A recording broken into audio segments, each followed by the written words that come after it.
मंत्री पुष्कर सिंह धामी के दिल्ली दौरे का आज दूसरा दिन। जल शक्ति मंत्री गजेंद्र सिंह शेखावत से करेंगे मुलाकात।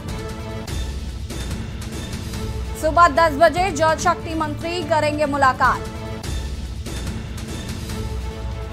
11:30 बजे गृह मंत्री अमित शाह से होगी मुलाकात। शाम 5:30 बजे नितिन गडकरी से करेंगे मुलाकात। उत्तराखंड सीएम धामी के दिल्ली दौरे का दूसरा दिन आज। आपको बता दें कि 2 दिवसीय दौरे पर हैं दिल्ली के उत्तराखंड के मुख्यमंत्री पुष्कर सिंह धामी, और ये 2 दिवसीय दौरा उत्तराखंड के विकास के लिए काफी अहम माना जा रहा था। उत्तराखंड के सीएम धामी के दिल्ली दौरे का आज दूसरा दिन।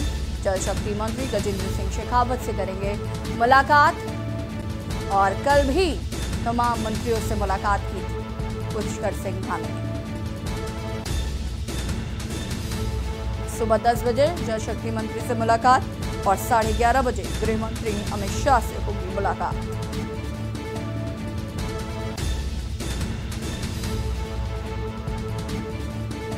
शाम 5:30 बजे नितिन गडकरी से करेंगे मुलाकात। उत्तराखंड के सीएम धामी के दिल्ली दौरे का आज दूसरा दिन।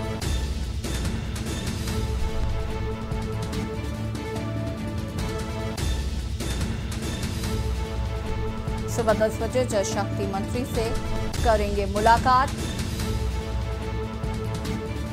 दिल्ली से खबर, जहां पर उत्तराखंड सीएम धामी के दिल्ली दौरे का दूसरा दिन। और इसी खबर पर ज्यादा जानकारी के साथ दिल्ली ब्यूरो चीफ अमित दुबे जी हमारे साथ लाइव जुड़ चुके हैं।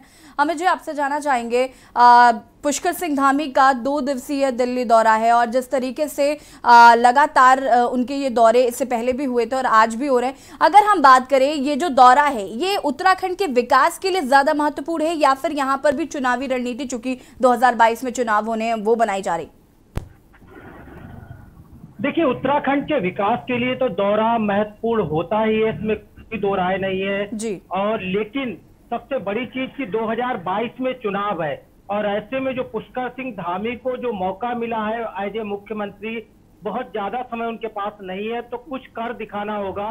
तमाम योजनाएं खासतौर पर जो केंद्र सरकार से इम्प्लीमेंट होती है, उन योजनाओं को न सिर्फ केंद्र सरकार से लेने बल्कि जल्द से जल्द उन्हें पूर्ण कराने के लिए भी ये दौरा काफी अहम माना जाता है।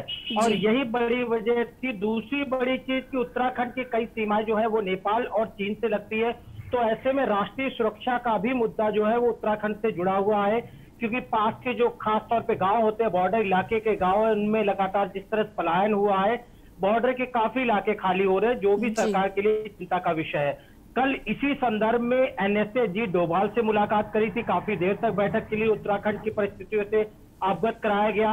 आज जल शक्ति मंत्री गजेंद्र सिंह शेखावत 11:30 बजे पार्लियामेंट के अंदर गृह मंत्री अमित शाह और 5:30 बजे परिवहन मंत्री नितिन गडकरी से मुख्यमंत्री की मुलाकात होनी है। तो जाहिर तौर पे जो उत्तराखंड की योजनाएं हैं जो केंद्र के द्वारा तमाम संचालित होती हैं, न सिर्फ उन्हें जल्द से जल्द पूरा करने के लिए केंद्र सरकार से फंड रिलीजिंग, मंत्रालय से फंड रिलीजिंग की बात करनी होती है, बल्कि नई योजनाओं को भी वहां पे उत्तराखंड में कैसे ज्यादा से ज्यादा योजनाएं पहुंच सके, उस संदर्भ में भी लगातार उत्तराखंड के सीएम केंद्रीय मंत्रियों से मुलाकातें होती रहती हैं। जी अमित जी, मैं आपसे यहाँ पर ये भी समझना चाहूंगी कि जिस तरीके से पुष्कर सिंह धामी, जैसे कि आपने कहा कि उनके पास समय वाकई बहुत कम है, 2022 के चुनाव जल्द हैं, ऐसे में 3 बार नेतृत्व परिवर्तन ऑलरेडी हो चुका है उत्तराखंड में, एक बड़ी जिम्मेदारी है। और इस बार जिस तरीके से बीजेपी ने एक युवा चेहरे पर दाव लगाया है और युवा चेहरे को सीएम के लिए आगे दावेदारी के लिए भी लगातार बीजेपी की तरफ से कहा जा रहा है, मैं आपसे यहाँ पर यह जानना चाहूंगी, उत्तराखंड के विकास की अगर हम बात करें तो विपक्ष जो है वो लगातार अब कहीं ना कहीं अपना उनका शुरू हो गया है कि हम महंगाई को कम करेंगे या बेरोजगारी जो है बढ़ती जा रही है उसमें हम रोजगार देंगे। अगर हम पुष्कर सिंह धामी की बात करें तो वो किस तरीके से कौन से ऐसी बड़ी बातें हैं जिन पर इस बार फोकस रहेगा भाजपा का?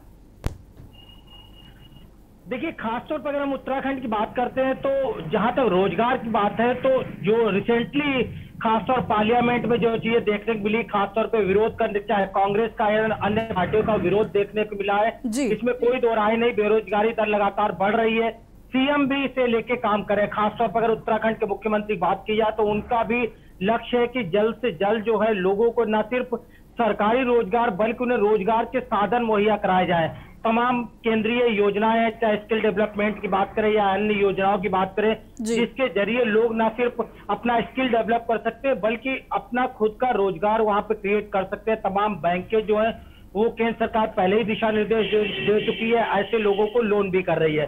तो रोजगार उपलब्ध कराने के लिए मुख्यमंत्री काम कर रहे हैं, इसमें कोई दो राय नहीं। लेकिन जिसकी मैं बात कर रहा हूं कि चूंकि 2022 में चुनाव है, जो समय बचा उस समय में ही मुख्यमंत्री को जनता के विश्वास पे खरा उतरना है। ऐसा दिखना चाहिए कि उत्तराखंड में काम हो रहा है और योजनाएं कौन कौन सी योजनाएं पूरी हुई है।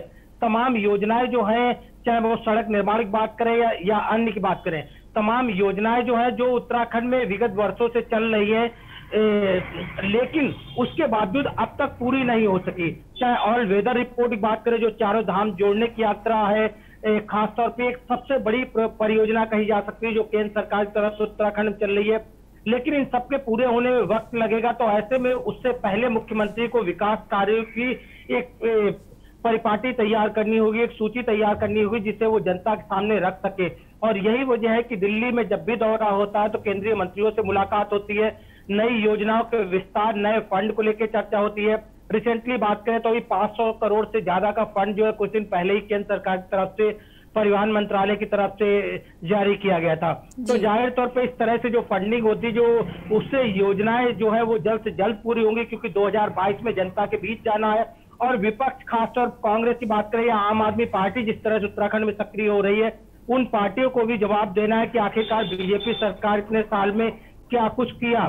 क्योंकि 3 मुख्यमंत्री बदले, खासतौर पर एक मुख्यमंत्री 4 साल से ज्यादा का वक्त गुजारता है, दूसरे मुख्यमंत्री लाया जाता है 3 महीने के बाद, उसे भी हटाया जाता है। तो इसका भी जो गलत संदेश गया है, जिसका प्रचार जो है तमाम विपक्ष जिस मुद्दे को भुनाना चाहता है, इस मुद्दे से हटके बीजेपी जो है वो विकास पे फोकस कर रही है। और यही वजह है कि मुख्यमंत्री अक्सर का दिल्ली आते रहते हैं। जी अमित जी, बहुत बहुत शुक्रिया आपका तमाम जानकारी देने के लिए।